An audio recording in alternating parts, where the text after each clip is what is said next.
이 40대 남성 손모 씨에게 강원도도 깜빡 속았다. 그렇죠. 이건 또 무슨 일인가요? 그렇죠. 이슈가 되다 보니까 저도 혹시 이게 우리 강원도에도 사례가 있지 않나 네. 해서 살펴보니까 아니나 다를까 의심이 된다고 나왔었어요. 아하. 이게 뭐 표절이다라고 나온 게 아니라 그 제목이 뭐였냐면 포스트 코로나 강원도 관광정책 아이디어 공모전. 예.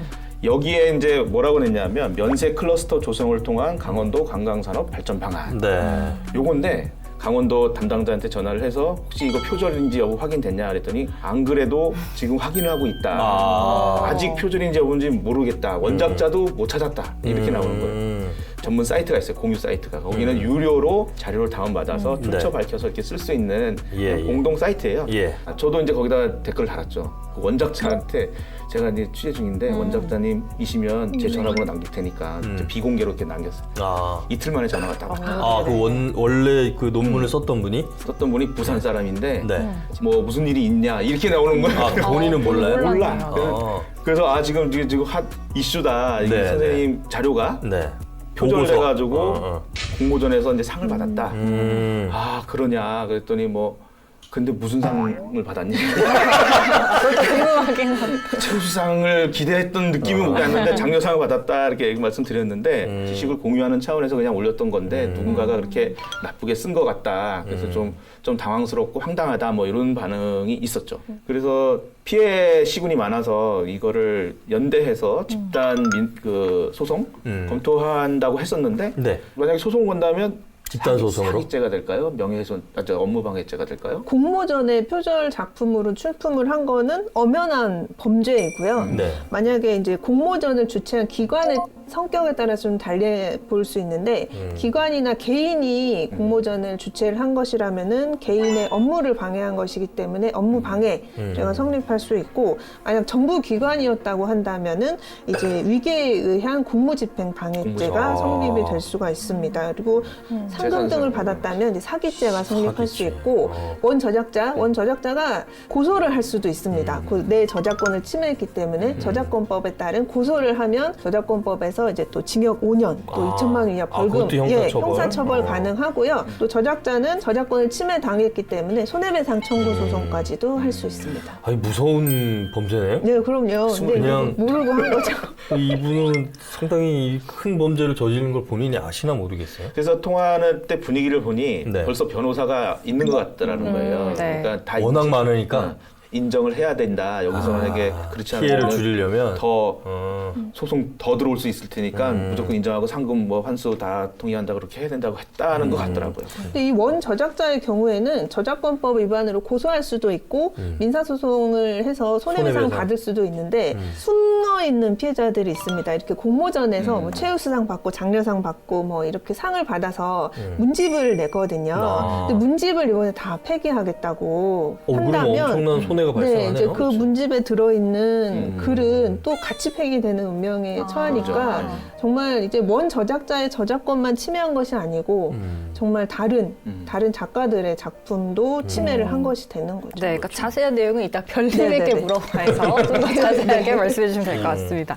그래서 이게 지금 보니까 거의 복붙 수준이었잖아요. 그렇죠. 그거를 필터링을 할 수 없었나. 두 가지가 좀 이제 눈에 띄었는데 첫 번째는 이렇게 지자체나 공공기관 또는 뭐 이런 곳에서 주최하는 문학상이 이렇게 많구나. 그러니까 여기 네. 나오는 문학상들도 사실 거의 처음 들어보는 문학상들 또 공모전들 뭐 이런 거 같은데 공모전이나 문학상을 한다 그러면 사실은 거기에서 입상한 작품들을 일반 대중들이 과연 그거를 알 수가 있는지 잘 모르는 것 같아요. 그러니까 첫 번째는 아예 그런 문학상 자체가 문학상 수상으로만 끝나는 게 아닌가? 뭐 이런 좀 아쉬움이 좀 있고. 왜냐하면 그 문학상을 개최하는 의도가 있을 거 아닙니까? 그렇죠. 목적 달성에 이렇게 많은 문학상이 있음에도 불구하고 일반 대중들이 잘 몰랐다면 그 문학상 자체를 좀 더 홍보할 수 있는 부분이 필요하지 않나 이런 생각이 좀 들고. 두 번째는 지금 말씀하시는 대로 네.